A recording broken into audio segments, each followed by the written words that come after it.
வணக்கம். Welcome to கதை திரட்டு audio books. இந்த வீடியோவில் நம்ம என்ன கதை கேட்க போகிறோம்னா, யோகி சிறுகதை. நம்ம சேனலை இது வரைக்கும் சப்ஸ்கிரைப் பண்ணாதவங்க சப்ஸ்கிரைப் பண்ணுங்க. பக்கத்தில் இருக்கிற பெல் ஐகானை கிளிக் பண்ணி ஆல்ங்கிற ஆப்ஷனை ப்ரெஸ் பண்ணுங்க. ஸோ தட் நான் போடுற கதைகளை உடனுக்குடனே நீங்கள் கேட்கலாம். வாங்க கதைக்குள்ளே போகலாம். ருக்மணி கூடையுடன் புறப்பட்டாள். முருங்கை மரத்தின் பின்னால் இருந்து சூரியன் எட்டி பார்த்தான். பிள்ளைகள் பள்ளிக்கூடம் போன பிறகு ஆண்களும் பெண்களும் அவரவர் பணியிடங்களுக்கு சென்ற பின் சூரியன் முருங்கை மரத்துக்கு பின்னால் வந்து விடுவான். ருக்மணியின் கடிகாரம் அவன்தான். பிரம்பு கூடையை தரையில் ஓங்கி டப் டப் என்று அடித்தாள். சோறு குழம்பு மிச்சங்களுக்கென்று எப்போதும் கரப்பான் பூச்சிகள் கூடையின் இடுக்குகளில் அண்டி வாழும். கூடையை அரைந்த அதிர்ச்சியில் தரையில் விழும் கரப்புகளை காலாலேயே மிதித்து கொன்று விடுவாள் ருக்மணி. குடக்கூலி கொடுத்து நான் குடியிருக்கேன். எனக்கு தெரியாம என் வீட்டில் எத்தனை கரப்பு, எலி, பல்லி, எத்தனை பூரா. கோட்டைக்கு போகிற ரத்தினவேலு கண்டக்டராக இருக்கும் பஸ் 11 மணிக்கு மணிக்கூண்டு ஸ்டாப்புக்கு வந்து நிற்கும். அதில்தான் அவள் சாப்பாட்டு கேரியர்களை ஏற்றுவது வழக்கம். பஸ்ஸில் எத்தனை கூட்டமாக இருந்தாலும் ருக்மணியின் கூடைக்கு ரத்தினவேலு இடம் ஒழித்து கொடுப்பான். பீக் அவர்ஸ்ல சோத்து கூடை எல்லாம் ஏத்திக்கிட்டு என்று ரீஜெண்டான முணுமுணுப்புகள் எழத்தான் செய்யும். வசதியா போகணும்னா ஆட்டோவில் போ, டாக்ஸியில் போ, பஸ்ஸில் என்னத்துக்கு வர்ற என்று அவள் சார்பாக ரத்தினவேலு பதில் சொல்வான். பஸ்ஸில் ஒரு ஆள் டிக்கெட் தான் அவளுக்கு. கூடைக்கு என்று தனியாக எதுவும் இல்லை. தீபாவளி பொங்கல் சமயங்களில் 10-20 ரூபாய் நோட்டுகளை சும்மா வச்சுக்க வேலு என்று அவள் நீட்டினாலும் சும்மா கிடமை என்று சொல்வானே தவிர காசை வாங்கி கொள்ள மாட்டான். என்னத்துக்கு இந்த பையன் காசு விஷயத்துல இப்படி அசால்ட்டா இருக்கா தெரியல. ரத்தினவேலு இல்லாத பஸ்ஸில் ஏறி கோட்டைக்கு போவது என்பது அவளுக்கும் அதிருப்திகரமான விஷயம்தான். விரலில் இருந்து அப்படியே சதை வளர்ந்து ஒரு கூடையாக பம்மி கொண்டது போல ருக்மணியோடு கூடையும் பிணைந்து விட்டது. கந்தையாவும் தமாஷாக, ஏமே அந்த கூடையை வச்சுக்கிட்டு தான் குளிப்பியா? அது என்ன உன் கூடவே பிறந்ததா? கர்ணன் படத்துல சிவாஜிக்கு அவர் மாறிலேயே ஒட்டிக்கிட்டு வர கவசம் மாதிரியா உன் கூட என்று சந்தோஷமான தருணங்களில் சொல்வதுண்டு. அப்படித்தான் வச்சுக்கைய. நான் சோறு கொண்டு போகாட்டி 10 ஆபீசருமார் வவரு காயும்யா. ருக்மணியை என்னன்னு நினைச்ச? படி அளக்கிற பங்காரம்மா நானு, சோறு போடுற சுந்தராம்பா. ஊருக்கெல்லாம் படி அளப்ப, என்ன மட்டும் சீந்த மாட்ட என்று பொய்யாக அழுத்து கொள்ளும் கந்தையாவை நின்று இடுப்பில் கை வைத்து ஸ்டைலாக ஒரு பார்வை பார்த்து, ஆனால் குரலில் பாலை நனைத்து கொண்டு, உனக்கு பாவத்தாயா ஊருக்கு என்பாள். மூங்கில் பிளாச்சுகள் அடித்த ஜன்னல் வழி சூரியனின் இருப்பை கவனித்தாள். அது நாமக்கார செட்டியார் வீட்டு 2ஆம் மாடியை தொத்தி கொண்டு நின்றது. ஆக மணி 9:15. புறப்பட்டால் சரியாக இருக்கும். எம்ஜிஆர் படம் ஒட்டிய கண்ணாடியை பார்த்து கண்ணுக்கு மையிட்டு கொண்டாள். கீழிமையின் கண்ணின் வரம்புக்குள் அளவாக மையை தீட்டினாள். விரலில் ஒட்டிய மிச்சத்தை புருவத்தில் தீட்டிக் கொண்டாள். இரத்த பொட்டு மாதிரி புருவங்களுக்கிடையே ஒரு ஆட்டின் பொட்டு. ஏற்கனவே வாரிய தலையை மீண்டும் லேசாக ஒதுக்கிவிட்டு கொண்டாள். காது மடலுக்கு முன்னால் இயல்பாக வந்து விழும் கேள்விக்குறி போன்ற சுருட்டை முடி பாந்தமாக இருப்பதை தனக்குள் ரசித்து கொண்டாள். காதுகளில் இருந்த வெள்ளைக்கல் தோட்டை முந்தானையால் துடைத்து பளிச்சிட்டு கொண்டாள். கழுத்தில் தொங்கிய 3/4 பவுன் செயினை துடைத்து விட்டு கொண்டு தாமரைப்பூ டாலர் நடுவாந்திரமாக தொங்கும்படி அமைத்து கொண்டாள். பெட்டியை திறந்து சிதம்பரம் கோல்டு கவரிங் இரட்டை பட்டை செயினை கழுத்தில் மாட்டிக்கொண்டு கண்ணாடியில் பார்த்தாள். சூப்பர். அலமாரியில் இருந்து காஃபி கலரில் சிவப்பு கட்டம் போட்ட பாலிகாட் புடவையையும் அந்த புடவையில் இருந்தே கிழித்து தைக்கப்பட்ட சோழியையும் எடுத்து உடுத்தி கொண்டாள். பான்ஸ் டப்பாவில் இருந்து பவுடரை உள்ளங்கையில் தாராளமாக கொட்டி முகத்துக்கு சமச்சீராக விநியோகம் செய்தாள். கண்ணாடியை எடுத்து முகம், மார்பு, இடுப்பு எல்லாவற்றையும் ஒரு தடவை பார்த்து கொண்டாள். மாடக்குழியில் நனைந்த பழைய கிழிசல் ஜாக்கெட்டில் சுற்றிய மல்லிகை சரத்தை வெள்ளை விழுதுகள் மாதிரி, அருவியின் தொங்கல் லாட வடிவில் விழுவது மாதிரி ஹேர்பின் வைத்து குத்தி கொண்டாள். கண்ணாடி முன் நின்று தலையை இப்படியும் அப்படியுமாக திருப்பி தன் அலங்காரத்தை ஒரு முறை பார்த்து திருப்திப்பட்டு கொண்டாள். டாப் டக்கர். கூடையை எடுத்துக்கொண்டு வீட்டை பூட்டி சாவியை இடுப்பில் செருகி சந்தை கடந்து ஆமையின் முதுகு போன்ற கல் பாவிய ரஸ்தாவுக்கு வந்து சேர்ந்தாள். மோதி காலனி, முதல் தெருவில் 3ஆம் வீடு, லோகாம்பாளுடையது. இவளை பார்த்ததும் தான் அடுப்பில் உலை வைப்பாள். கொஞ்சம் சீக்கிரம்தான் வேலையை தொடங்கினால் என்ன? நீர் யானை புரள்வது மாதிரி தூக்கத்தை கட்டிப்பிடித்து கொண்டு ஒரு வாழ்க்கை. புருஷன் மற்றும் ஒரு பிள்ளை. 3 பேருக்கு சமையல். ஆனால் ஏதோ கல்யாண சமையலை இவள் ஒருத்தியாகவே செய்யும்படி நிர்பந்திக்கப்பட்டவள் மாதிரி. அவள் போக தகுதியில்லாத இடத்துக்கு போகும்படி விதி அவளை உந்தி தள்ளியது போல. ஸ்டவ்வுக்கு முன்னால் போய் நின்றாள்.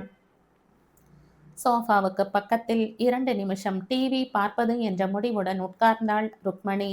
பிரசாந்தும் சிம்ரனும் கை கால்களை அதிவேக உடற்பயிற்சிகள் செய்பவர்கள் போல நீட்டியும் மடக்கியும் உடம்பை குலுக்கி பாடியபடி ஆடிக்கொண்டிருந்தார்கள். ஹீரோவின் தலையில் சைதாப்பேட்டை 5 விளக்கு மாதிரி விசித்திரமான ஒரு கிரீடம்.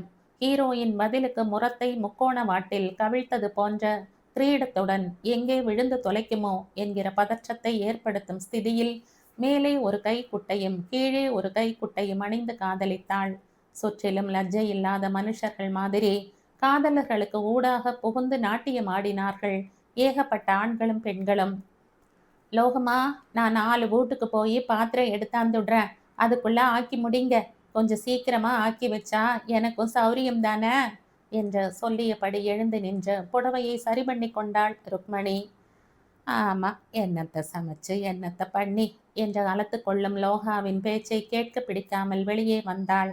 என்ன பொம்பளையோ, சோறாக்க பிடிக்கலைன்னா வேலைக்கு போறது, ஹோட்டல்ல சாப்பிடுறது, எப்பவும் ஒரு அலுப்பு, அசட்டை, நொடிப்பு, ஆண்டி பண்டாரம் தோல்ல தொங்குற துணி மூட்டை மாதிரி கண் ரப்பைக்கு கீழே மூதேவி குடி இருக்கிறா.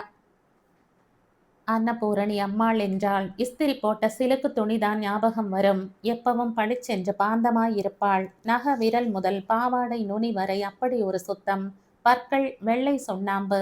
பளிச்சென்று வா ருக்மணி என்பாள். டான் என்று 9:30 மணி அடித்தால் மேசையில் சாப்பாட்டு பாத்திரம் வந்து நிற்கும். ருக்மணி உள்ளே நுழைந்ததும் காப்பி குடிக்கிறையாடி ருக்கு என்றாள். கூடவே ஆபீஸுக்கு போற பொண்ணு கெட்டாப்போ அத்தனை லட்சணமா ட்ரெஸ் பண்ணிக்கிட்டு அளவா மேக்கப் பண்ணிக்கிட்டு கூடையை தூக்கிக்கிட்டு வர்ற, பேசாம கோட்டையில போய் நாற்காலியில் உட்காந்து வேலை பார்க்கலாம்டி நீ. ருக்மணி தன் உடம்பை அரை வட்ட வடிவில் இடதும் வலதுமாக நெளித்து பாராட்டை ஏற்றுக்கொண்டாள். நான் கோட்டையில குந்த மாட்டேன்னா சொல்ற, நான் மட்டும்கா அங்க இருந்தேன்னு வச்சுக்க, இலை போட்டு சாப்பிட்ற மாதிரி இந்த தெருவை மாத்திட மாட்டேன். இப்படியா குண்டும் குழியுமா இருக்கும்? நீ செஞ்சாலும் செய்வடி. பாத்திரத்தை எடுத்து கூடையில் வைத்து கொண்டாள்.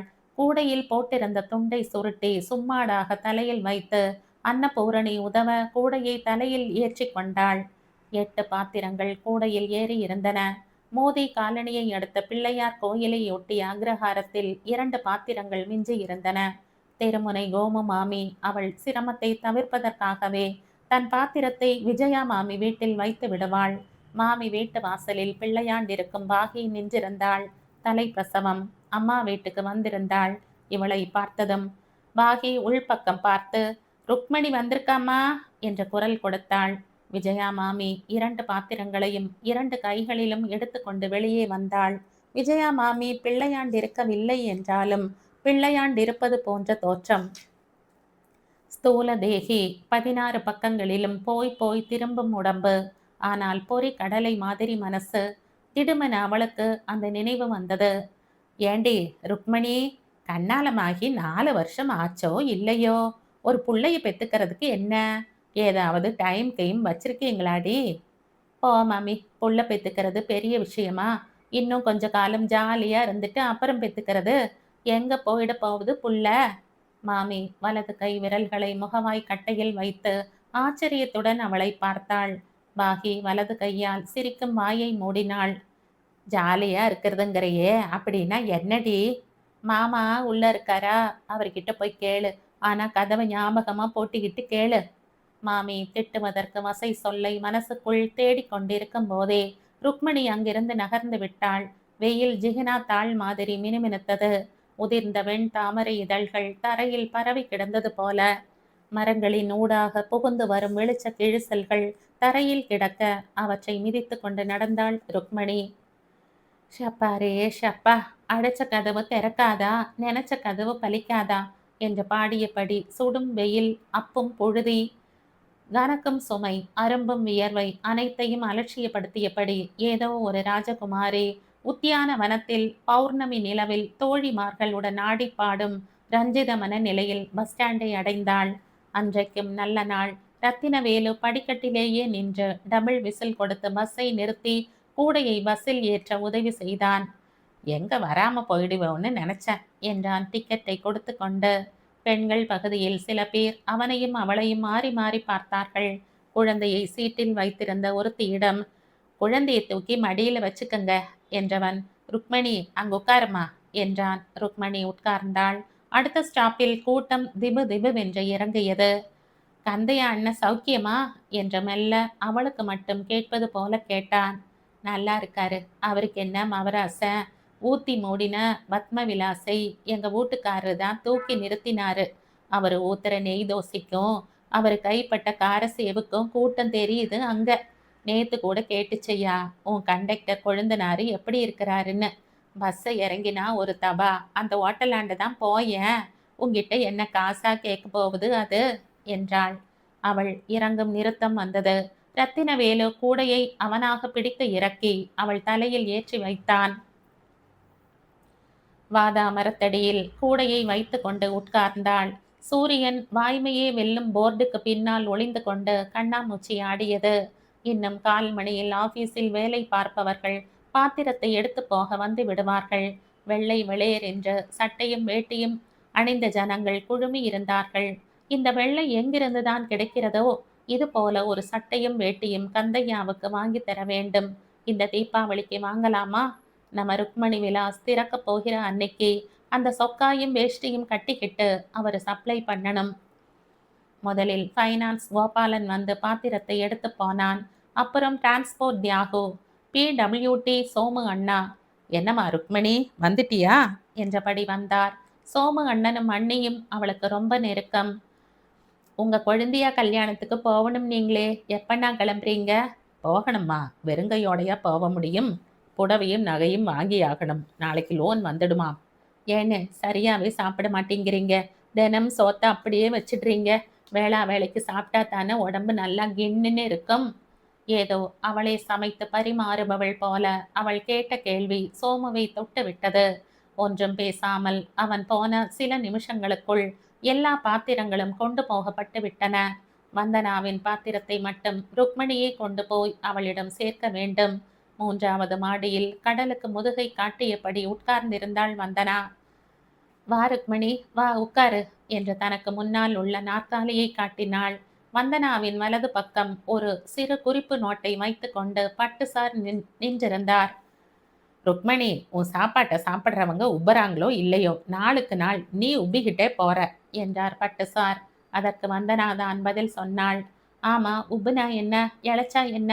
வெடிஞ்சா கூடையை தூக்கிக்கிட்டு வீடு வீடா அலைஞ்சு வெயில்ல காயிற பழப்பு என்ற ருக்மணிக்கு ஆதரவாக பேசுபவள் போல சொன்னாள் வந்தனா. உடனே ருக்மணி, என்னக்கா இப்படி சொல்றீங்க? 10 பேருக்கு சோறு போடுறவக்கா நான். எனக்கு என்ன குறைச்சல்? எனக்கு இன்னும் ஒரு அரண்மனை, எனக்கு இன்னும் ஒரு ராசா. சோத்துக்கு இல்லைன்னா வர்றேன், சோறு கொடுக்கறதுக்கு இல்லை வர்றேன். என்னமோ ருக்மணி, நான் பெரிய ஆஃபீஸருன்னு தான் பேரு. போக வர காரு தராங்க. இங்க வந்து என்னத்தை வெட்டி முறிக்கிறோம்? ஃபைல்ல கையெழுத்து போடுற வேலை. கை நிறைய கொழுத்த சம்பளமும் கொடுக்கறாங்க. இருந்தாலும் ருக்கு, ஆஃபீஸ்க்கு வந்து போகணும்னாலே ஒரே அலுப்பா இருக்கு. ஏண்டா பொழுது விடியுதுன்னு இருக்கு. தோ அந்த ரூம்ல கம்ப்யூட்டர் செக்ஷன் சீஃபா இருந்தாலே லீலா எம்டெக், நீ கூட பார்த்துருக்கியே, எலிவால் மாதிரி ஜட வச்சுக்கிட்டு. தெரியுங்க்கா, கஞ்சி போட்டு மொடன்னு காட்டன் சேலையே கட்டிக்கிட்டு வருமே அந்த அம்மா தானே? அவளே தான். அவளுக்கு அடிச்ச அதிர்ஷ்டத்தை பாருடி. வேலையை தைரியமா ராஜினாமா பண்ணிட்டா. கல்யாணம் ஆயிடுச்சு, அமெரிக்கா போயிட்டா.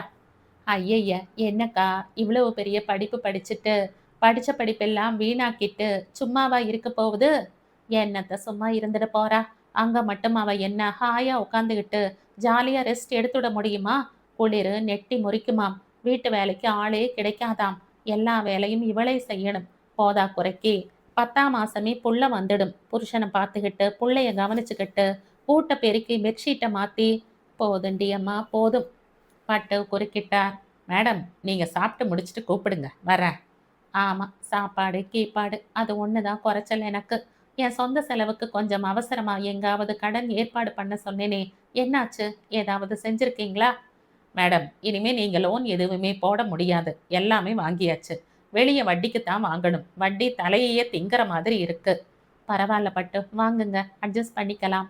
அப்படி என்னதான் வட்டி கேட்கறான்? ரூபாய்க்கு 15 வட்டி கேட்கறாங்க மேடம். பாரு ருக்கு, அக்கிரமமா இருக்குது. ரூபாய்க்கு 15 வட்டியா? ஒண்ணுமில்ல. ஒரு சொந்த செலவு. அங்கேயும் இங்கேயுமா பிச்சு, ஒரு வழியா ஏற்பாடு பண்ணிட்டேன். இன்னும் 1,00,000 தான் பாக்கி. என்னைக்கா? என்னக்கா அத்தினி அவசர செலவு? ஒண்ணுமில்ல ருக்கு. ஒரு நெக்லஸ் பார்த்து வச்சிருக்கேன். ரொம்ப அருமையான டிசைன். 4,50,000 ரூபாய். அம்மிக்கல் மாதிரி ஜாடா வைரம். சூரியனை பொடி பண்ணி வைரமா பதிச்ச மாதிரி ஒரே தகதகா. உத்து பார்த்தா கண்ணே பூத்துடும். எப்படியாவது வாங்கி போடணும். பாரேன் 1,00,000 கிடைக்கல இந்த பனாதைக்கு. சரிக்கா, உங்களுக்கு இப்ப 1,00,000 கிடைச்சதுன்னா எப்ப திருப்பி தருவீங்க? ஒரே மாசம். படப்பையில எனக்கு 3 கிரவுண்ட் இருக்குது. விலை பேச புரோக்கர் கிட்ட சொல்லியிருக்கேன். வந்த விலைக்கு வித்து குடுத்துடுவேன். யார்கிட்டயாவது நீ தான் கடன் வாங்கி குடேன். ஒரு நிமிஷம் உர்ரென்று சதா சத்தம் போட்டுக் கொண்டே இருந்த ஏசி மெஷினை பார்த்துவிட்டு ஏசி மெஷினை பார்த்துவிட்டு சொன்னாள் ருக்மணி. எனக்கு ஒரு ஐடியா இருக்குதுக்கா. சின்ன கடை மணிக்கூண்டு இருக்குதுல்ல, அங்க 4 கவர்மெண்ட் ஆஃபீஸ் இருக்குது. வேலை வெட்டின்னு ஒரு நாளைக்கு 1000 பேரு வர இடம். அங்க சோறு திங்க நல்ல ஹோட்டல் இல்ல. பொறைய கடிச்சுக்கிட்டு டீ குடிச்சு பசியாருங்க ஜனங்க. பசி ஆறுதுங்க ஜனங்க. பாவம் ஜோப்பி நிறைய காசு இருக்குது. ஆனா உங்க சோறு இல்ல பாரு. மணிக்கூண்டுக்கு கீழயே ஒரு இடம் வந்திருக்குது. பகடிக்கும் அட்வான்ஸுக்கும் சாமான் செட்டு வாங்கி போடுறதுக்கும் கொஞ்சம் பணம் தேவைப்பட்டுச்சு. அதுக்காக ஒரு ₹1,00,000 சீட் ஒண்ணு போட்டிருக்கிறேன். கடைசி சீட்டு எனக்கு தான். எப்ப கேட்டாலும் கொடுப்பாங்க. நான் உனக்கு சீட்டு எடுத்து பணம் தரேன்க்கா. ஆனா தை மாசத்துக்குள்ள குடுத்துடணும். தை மாசம் தான் ஹோட்டல் ஆரம்பிக்கிறதா பிளான். பேர் என்ன தெரியுமா? ருக்மணி விலாஸ். அந்த 15 வட்டிய உனக்கு குடுத்துடுறேன். குடு. அதிகம் போனா ஒரே மாசத்துல பணத்த திருப்பி குடுத்துடுறேன். எனக்கு எதுக்குக்கா 15 வட்டி? பாவம் இல்ல. பேங்க்காரன் குடுக்குற வட்டி நீங்க குடுங்க. அது போதும். நிம்மதியாக சாப்பிட்டு முடித்தாள் வந்தனா. காலி பாத்திரத்தை எடுத்துக்கொண்டு வாதாம் மரத்தடிக்கு வந்து சேர்ந்தாள் ருக்மணி. கூடைக்கு எல்லா பாத்திரங்களும் வந்து விட்டிருந்தன. ஒரு ஆட்டோ டிரைவரின் உதவியுடன் கூடையை தூக்கி தலையில் வைத்து கொண்டு நடந்தாள். சூரியன் கோட்டைக்கு பின்னால் அகழியின் ஓரம் வழுக்கி விழுந்திருந்தான். திடுமென மந்தாரம் போட்டுக்கொண்டு காற்று சுழன்றடித்தது.